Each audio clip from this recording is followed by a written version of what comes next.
동해 한가운데 지도 위에서는 작은 점처럼 보이는 섬 하나가 조용히 무너지고 있다. 불과 몇 년 전까지만 해도 이곳은 청정바다와 신선한 해산물, 그리고 쉽게 닿을 수 없는 신비로움 덕분에 사람들의 로망으로 불렸다. 날씨만 허락한다면 배를 타고 꼭 한 번은 가보고 싶은 섬, 힘들어도 그 불편함마저 추억이 되는 곳이 바로 울릉도였다. 그러나 지금 울릉도는 더 이상 그런 이름으로 불리지 않는다. 사람들이 줄어들었고 배가 끊기기 시작했으며 섬 전체가 마치 스스로 문을 닫아버린 듯한 모습으로 변해가고 있다. 이 변화는 갑작스럽게 일어난 사고나 자연재해 때문이 아니다. 더 무서운 것은 이 붕괴가 아주 천천히 그러나 분명한 신호를 보내며 진행되고 있다는 점이다. 관광객 감소, 여객선 간편, 물류 불안, 서비스 붕괴, 이 모든 현상은 서로 따로 존재하는 문제가 아니라 하나의 흐름으로 이어져 있다. 그리고 그 끝에는 수천억 원이 투입된 대형 인프라 사업, 울릉공항이라는 마지막 카드가 기다리고 있다. 과연 이 공항은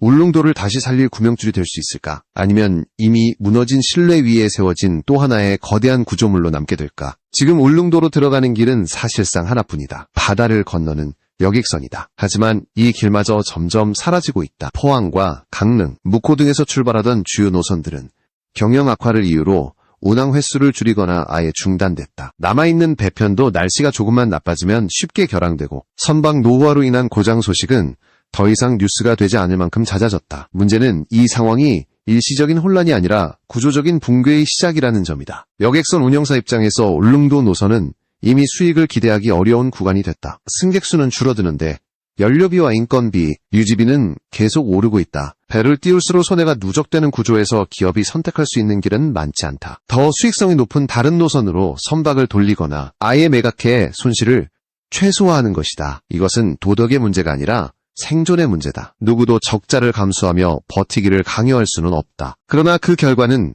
울릉도 전체가 고스란히 떠안고 있다. 배편이 줄어든다는 것은 단순히 여행이 불편해진다는 뜻이 아니다. 섬 주민들은 생필품 공급에 불안을 느끼고 의료 접근성은 더욱 취약해진다. 관광업은 말할 것도 없다. 숙박업과 음식점, 운송업까지 연쇄적으로 타격을 받으며 섬 경제 전체가 위축된다. 사람들은 더 이상 울릉도를 여행지로 고려하지 않는다. 갈 수 없는 곳은 선택지에서 자연스럽게 사라지기 때문이다. 이 상황을 지켜보며 지방자치단체도 손을 놓고 있지는 않았다. 임시보조금을 편성해 노선을 유지하려 했고 공공운항 체계를 검토하며 어떻게든 배를 띄우겠다고 발표했다. 하지만 근본적인 문제는 해결되지 않았다. 승객이 없는 배를 세금으로 띄우는 방식은 오래 지속될 수 없다. 관광지는 사람들이 가고 싶어야 살아남는다. 억지로 만들어진 이동수단은 그 자체로 목적이 될 수 없다. 그렇다면 질문은 하나로 모인다. 왜 사람들은 울릉도를 더 이상 가고 싶어하지 않게 되었을까? 이 섬의 자연이 사라진 것도 아니고 풍경이 변한 것도 아니다. 절벽은 여전히 깎아지르고 바다는 여전히 맑다. 문제는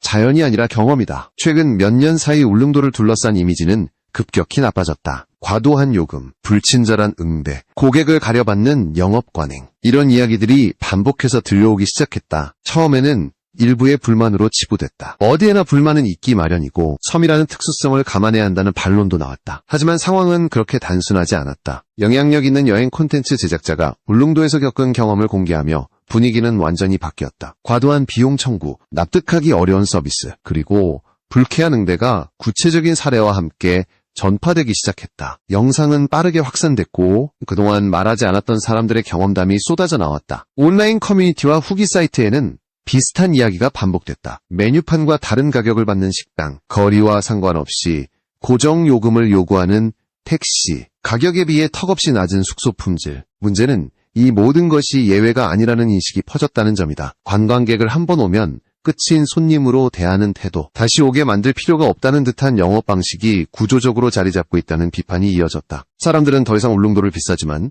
감수할 수 있는 여행지로 보지 않는다. 비싸고 불편하며 불쾌한 곳이라는 이미지가 굳어지기 시작했다. 특히 혼자 여행하거나 소규모로 움직이는 관광객들은 노골적인 차별을 느꼈다고 말한다. 단체 손님만 받겠다는 음식점, 2인 이상만 예약 가능하다는 숙소, 선택지가 사라진 상황에서 강요되는 소비는 즐거움이 아니라 억울함으로 남는다.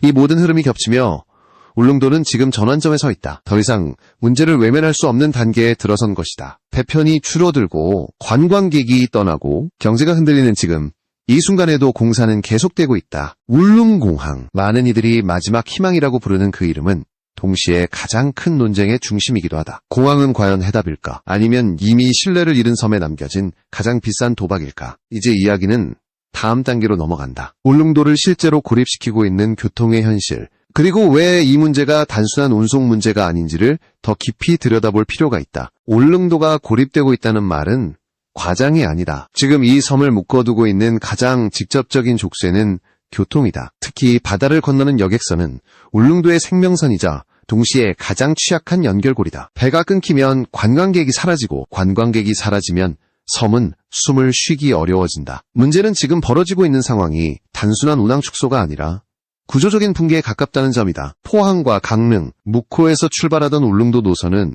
한때 하루에도 여러 차례 오가며 섬을 지탱했다. 그러나 최근 몇 년 사이 이 노선들은 하나둘 사라지기 시작했다. 겉으로 드러난 이유는 경영 악화다. 하지만 그 이면을 들여다보면 훨씬 복잡한 계산이 숨어있다. 여객선은 단순한 이동수단이 아니라 고정비가 매우 큰 사업이다. 선박 유지비, 연료비, 인건비, 항만 사용료까지 감안하면 일정 수준 이상의 탑승률이 유지되지 않으면 곧바로 적자로 전환된다. 문제는 울릉도 노선이 바로 그 임계선을 이미 넘었다는 점이다. 관광객 수가 줄어들면서 배는 비어가기 시작했고 비어있는 좌석은 그대로 손실이 된다. 날씨가 조금만 나빠져도 결항이 잦아지며 예약 취소가 반복됐다. 이런 불확실성은 관광객의 신뢰를 무너뜨렸고 신뢰가 무너진 시장에서는 수요가 더 빠르게 증발한다. 악순환이 시작된 것이다. 여기에 선박 노후화 문제까지 겹쳤다. 울릉도 노선을 오가는 배들은 대부분 장기간 운항된 선박들이다. 잦은 고장과 정비는 추가 비용을 발생시켰고 이를 대체할 신규 선박 투입은 엄두조차 내기 어려운 상황이었다. 신규 여객선을 도입하려면 막대한 초기 투자와 장기적인 수요 전망이 필요하다. 그러나 울릉도 노선은 그 어느 쪽도 확신을 주지 못했다. 지방자치단체와 선사 사이의 갈등도 상황을 악화시켰다. 보조금 분담 문제를 두고 의견이 엇갈렸고 책임 소재를 둘러싼 논쟁은 길어졌다. 선사 입장에서는 언제 끊길지 모르는 지원에 기대어 적자를 감수할 이유가 없었다. 결국 일부 업체는 울릉도 노선 철수를 검토하거나 이미 실행에 옮겼다. 대신 수익성이 높은 다른 노선으로 선박을 돌리는 선택을 했다. 이는 냉정하지만 현실적인 판단이었다. 이 과정에서 울릉도는 점점 더 불리한 위치로 밀려났다. 배편이 줄어들자 관광객은 더 줄었고 관광객이 줄자 배편은 더 유지하기 어려워졌다. 섬이라는 지리적 한계는 이 악순환을 가속했다. 육지라면 다른 교통수단으로 대체할 수 있지만 울릉도에는 그런 선택지가 없다. 바다를 건너지 못하면 섬은 그대로 고립된다. 이 고립은 관광객에게만 문제가 아니다. 주민들의 일상에도 직접적인 타격을 준다. 생필품 공급 일정이 불안정해지고 물류 비용은 상승한다. 의료 인력과 장비 이동에도 제약이 생기며 응급 상황에 대한 불안은 커진다. 섬에서 살아간다는 것이 점점 더 큰 부담으로 변해간다. 젊은 세대가 떠나고 인구 유출이 가속화되는 이유다. 지자체는 이 상황을 막기 위해 임시 처방을 내놓았다. 공공운항 체계 검토, 노후 선박 투입, 긴급 지원금 편성. 하지만 이런 대책들은 모두 시간을 벌기 위한 조치에 불과했다. 근본적인 문제는 수요다. 사람들이 다시 울릉도를 찾지 않는 한 어떤 배도 오래 버틸 수 없다. 세금으로 띄운 배는 언젠가 멈출 수밖에 없다. 이 지점에서 중요한 질문이 하나 떠오른다. 교통이 불편해서 사람들이 울릉도를 떠난 것일까? 아니면 사람들이 떠났기 때문에 교통이 무너진 것일까? 답은 명확하다. 두 가지는 동시에 진행됐다. 그리고 그 시작점에는 울릉도에 대한 경험의 변화가 있었다. 단순히 가기 힘들어서가 아니라 힘들게 가도 만족스럽지 않았다는 기억이 쌓이기 시작한 것이다. 교통 붕괴는 결과이자 증상이다. 울릉도가 지금 겪고 있는 위기는 단순한 이동수단의 문제가 아니다. 이 섬이 더 이상 선택받지 못하는 장소가 되어가고 있다는 신호다. 다음 단계에서는 왜 울릉도가 이렇게 외면받게 되었는지 그 경험의 본질을 더 깊이 파고들 필요가 있다. 요금과 서비스, 그리고 관광객을 대하는 태도가 어떻게 이 섬의 이미지를 바꿔버렸는지를 살펴봐야 한다. 울릉도가 외면받기 시작한 진짜 이유는 교통이 아니다. 사람들은 불편한 곳에도 간다. 힘들어도 값비싸도 그만한 경험이 보장된다면 기꺼이 선택한다. 문제는 울릉도가 더 이상 그 기대를 충족시키지 못하게 되었다는 점이다. 자연은 그대로였지만 여행의 경험은 완전히 달라졌다. 그리고 그 변화는 아주 현실적인 지점에서 시작됐다. 가장 먼저 언급된 것은 요금이었다. 울릉도에서는 언제부터인가 가격이 기준을 잃었다. 식당에서는 메뉴판에 적힌 금액과 다른 금액이 청구되는 일이 반복됐다. 설명은 늘 비슷했다. 섬이라서 어쩔 수 없다. 물류비가 비싸다. 관광철이라 그렇다. 처음에는 이해하려는 사람들도 있었다. 하지만 같은 경험이 여러 번, 여러 장소에서 반복되자 인식이 바뀌기 시작했다. 이것은 예외가 아니라 관행이라는 판단이 내려진 것이다. 교통비 역시 마찬가지였다. 택시는 거리와 상관없이 높은 요금을 요구했고 렌터카 가격은 육지의 2배에 가까웠다. 연료비가 비싸다는 이유는 있었지만 소비자가 느끼는 체감은 달랐다. 선택지가 없다는 점을 이용당하고 있다는 느낌이었다. 경쟁이 없는 공간에서 가격은 통제되지 않았고 이를 견제할 장치도 사실상 존재하지 않았다. 숙박은 더 큰 실망을 안겼다. 가격은 육지의 고급 호텔 수준인데 시설은 노후했고 청결 상태는 기대 이하인 경우가 적지 않았다. 응대는 무성의하거나 최소한의 서비스에 그쳤다. 문제는 불편함 그 자체보다도 그 불편함을 당연하게 받아들이라는 태도였다. 비싸도 어쩔 수 없다는 말은 곧 불만을 제기할 권리조차 없다는 메시지로 받아들여졌다. 이런 경험은 특정 유형의 관광객에게 더욱 강하게 작용했다. 혼자 여행하거나 소규모로 움직이는 사람들이다. 일부 음식점은 단체 손님만 받겠다며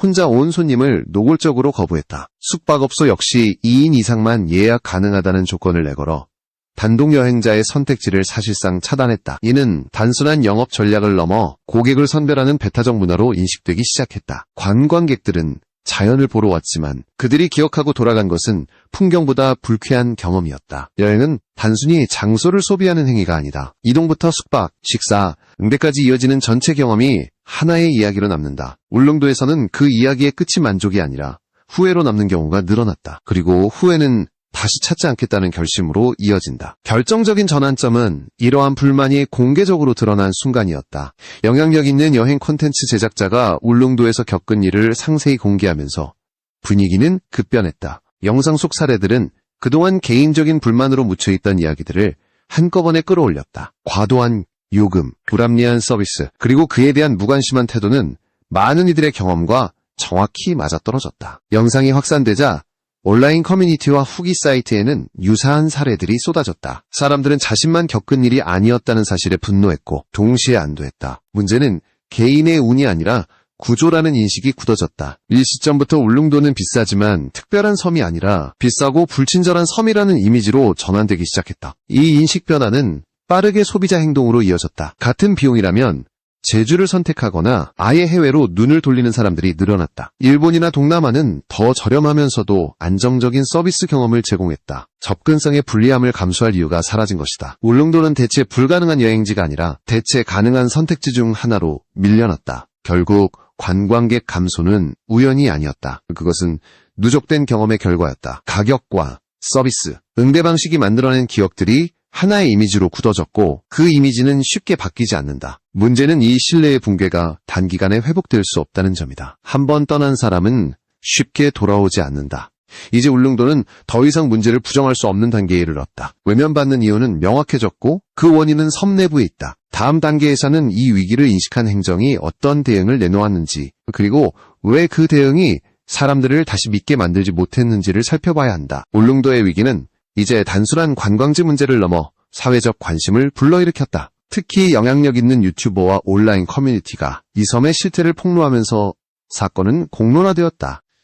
영상 하나로 울릉도의 문제는 단순한 개인 경험담이 아니라 구조적인 문제라는 사실이 수십만 명에게 전달됐다. 과도한 요금 청구, 불친절한 응대, 고객을 가려받는 관행이 반복된다는 점이 명확히 드러나자 사람들은 더 이상 이 섬을 신뢰하지 않았다. 영상이 공개된 이후 온라인 커뮤니티와 리뷰 사이트에는 비슷한 사례들이 급격히 증가했다. 식당에서는 메뉴판 가격보다 높은 금액을 요구하고 택시는 거리와 상관없이 고정요금을 요구하며 숙박시설은 육지보다 비싼 요금에도 불구하고 청결과 서비스가 미흡했다는 경험담이 이어졌다. 이러한 사례들은 단순한 불만을 넘어 울릉도의 관광 산업 구조에 내재된 문제임을 보여주었다. 관광객들은 더 이상 울릉도를 선택하지 않았다. 불편함과 높은 비용, 그리고 불친절이라는 부정적인 경험이 누적되면서 사람들은 이 섬을 피하고 제주나 해외여행을 선택하게 되었다. 특히 혼자 여행하거나 소규모로 움직이는 관광객들은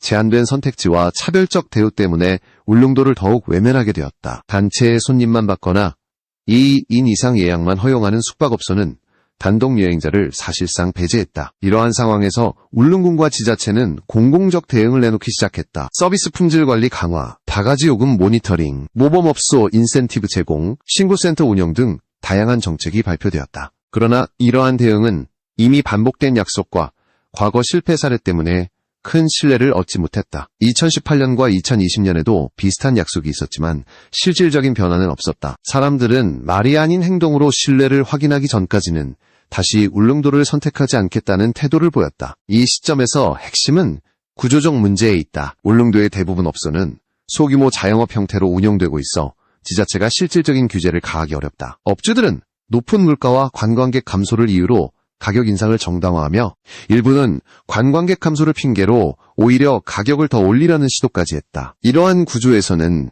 단기적 조치만으로 문제를 해결할 수 없다. 신뢰를 회복하지 못한 상태에서의 지원금이나 규제는 근본적인 변화를 만들어내지 못한다. 결국 울릉도 위기의 본질은 신뢰의 붕괴다. 관광객들은 자연 경관만으로 섬을 선택하지 않는다. 합리적 가격, 만족스러운 서비스, 그리고 다시 찾고 싶은 경험이 핵심이다. 하지만 현재 울릉도는 그 어느 것도 충족시키지 못한다. 서비스가 개선되지 않고 과도한 요금과 불친절이 그대로라면 인프라 투입이나 공항 건설조차 효과를 발휘하기 어렵다. 온라인 공론화는 울릉도 문제의 심각성을 드러냈지만 동시에 시급함을 부각시켰다. 섬은 더 이상 기다려주지 않는다. 관광객들의 선택은 이미 다른 곳으로 향했고 경쟁력이 있는 여행지는 점점 해외로 눈을 돌리는 상황이다. 울릉도는 과거 청정 관광지로서의 이미지를 잃었고 그 결과로 관광 수요가 급감했다. 이제 울릉도는 마지막 기로에 섰다. 신뢰를 회복하고 서비스 문화를 변화시키지 못한다면 투자된 수천억 원의 인프라도 무용지물이 될 수밖에 없다. 다음 단계에서는 울릉공항이 그 마지막 기회로 작동할 수 있을지 아니면 상징적 실패로 남을지를 분석할 필요가 있다. 과연 공항은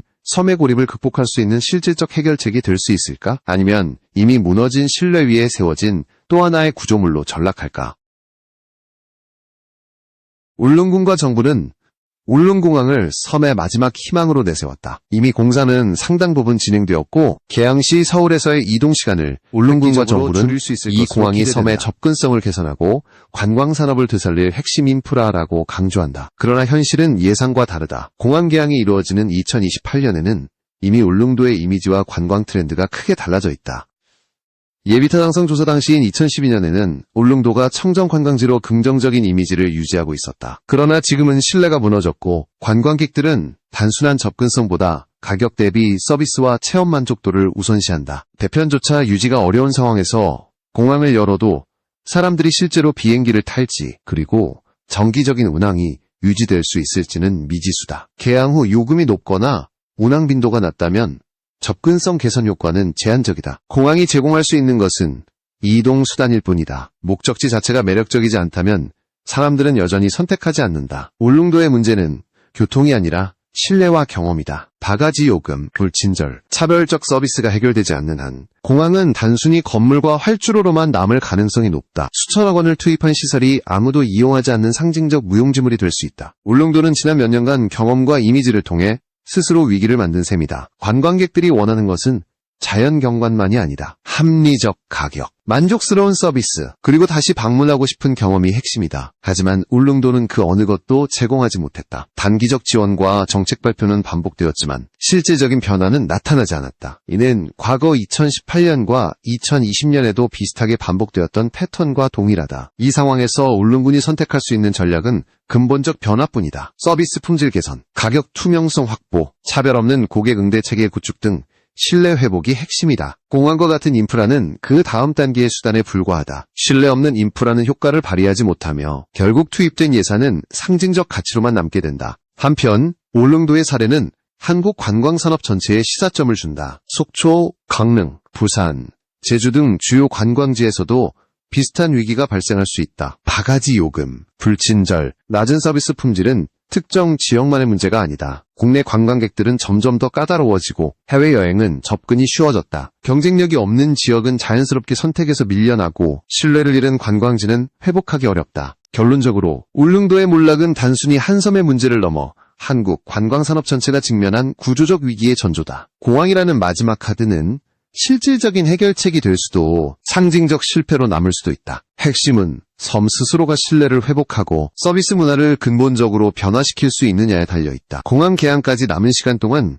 울릉도가 선택할 수 있는 길은 단 하나, 행동으로 보여주는 변화뿐이다. 울릉도의 미래는 이제 마지막 기로에 서 있다. 공항 개항이라는 대형 인프라가 등장하지만 그것만으로 섬의 운명이 바뀌지는 않는다. 이미 무너진 신뢰와 반복된 부정적 경험을 복원하는 것이 우선이다. 사람들은 약속이 아닌 행동을 보고 판단한다. 과거 반복된 개선 약속에도 변화가 없었기에 이제 울릉도가 보여줄 수 있는 것은 오직 실질적인 행동뿐이다. 신뢰 회복 없이는 어떤 시설도 효과를 발휘할 수 없다. 관광객은 더 이상 기다려주지 않는다. 이미 다른 여행지로 눈을 돌린 사람들은 돌아오지 않을 수 있으며 섬 내부의 경제 구조 역시 이를 방해한다. 대부분의 업소가 소규모 자영업 형태로 운영되고 있어 정책적 개입이 한계에 부딪힌다. 업주들은 높은 물가와 손님 감소를 이유로 가격을 정당화하고 일부는 관광객 감소를 핑계로 가격을 더 올리려는 경향까지 보인다. 이런 환경에서는 단기적 조치로는 근본적 변화를 만들기 어렵다. 공항 개항은 이동수단일 뿐이다. 사람들을 끌어들이는 힘은 경험과 신뢰에서 나온다. 가격, 서비스, 접근성 모든 조건이 충족되어야 관광객이 다시 선택할 수 있다. 울릉도가 그 어느 것도 충족하지 못한다면 공항은 그저 상징적인 구조물로 남게 된다. 수천억 원의 예산이 투입된 시설이 아무도 이용하지 않는 무용지물이 될 수 있다는 현실은 냉정하다. 울릉도의 사례는 한국 관광산업 전체에도 중요한 경고를 준다. 바가지 요금, 불친절, 낮은 서비스 품질은 특정 지역만의 문제가 아니다. 국내 관광객들은 점점 더 합리적이고 까다로워지고 있으며 해외여행은 접근이 쉬워졌다. 경쟁력이 부족한 관광지는 자연스럽게 선택지에서 밀려나고 신뢰를 잃은 지역은 회복하기 어렵다. 울릉도의 몰락은 단순한 섬의 문제를 넘어 산업 구조적 위기의 신호탄인 셈이다. 결국 울릉도의 성공 여부는 스스로에게 달려있다. 공항 개항을 앞두고 남은 시간 동안 서비스 문화를 근본적으로 변화시키고 가격과 경험에서 신뢰를 회복할 수 있는지가 관건이다. 변화는 선택이 아니라 생존의 문제다. 약속은 이미 충분히 했고 이제 남은 것은 결과다. 행동으로 신뢰를 증명하지 않는 한 울릉도는 공항과 함께 상징적 실패로 기록될 가능성이 높다. 이 섬이 다시 일어서려면 말이 아닌 행동이 필요하다. 수천억 원을 투입한 인프라는 도구일 뿐이며 관광객을 끌어들일 수 있는 힘은 섬 자체의 신뢰와 경험에서 나온다. 울릉도가 그 길을 선택할 수 있다면 공항은 마지막 희망이 될 것이다. 그러나 변화가 없다면 공항은 단순한 상징으로 남고 울릉도의 몰락은 한국 관광산업 전반에 중요한 교훈으로 남게 된다. 신뢰를 쌓는 데는 오랜 시간이 걸리지만 무너지는 데는 한순간이면 충분하다. 울릉도는 지금 그 진실을 몸소 경험하고